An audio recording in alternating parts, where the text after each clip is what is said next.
மகாராஷ்டிர மாநிலத்தில் நிகழ்ந்த மிக பயங்கரமான நிலச்சரிவில் சிக்கி பலியானவர்கள் எண்ணிக்கை 30ஆக உயர்ந்துள்ளது. புதையுண்ட மேலும் 150 பேரை மீட்கும் பணி தொடர்ந்து நடந்து வருகிறது. மகாராஷ்டிர மாநிலம் புனே மாவட்டத்தில் உள்ள அம்பேகான் தாலுகாவுக்குட்பட்ட மாலின் எனும் மலை கிராமத்தில் கனமழை காரணமாக புதனன்று காலை கடும் நிலச்சரிவு ஏற்பட்டது.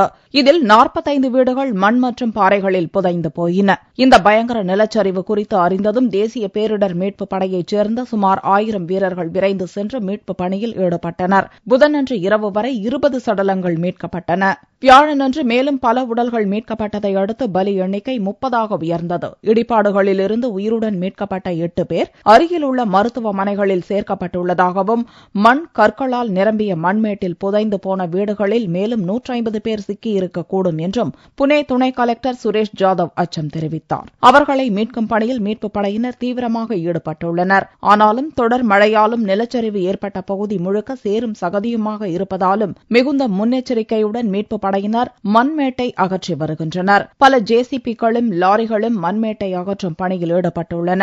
உயிருடன் மீட்கப்படுபவர்களை நொடியும் தாமதிக்காமல் மருத்துவமனைக்கு கொண்டு செல்ல ஆம்புலன்ஸ்கள் தயார் நிலையில் நிறுத்தப்பட்டுள்ளன.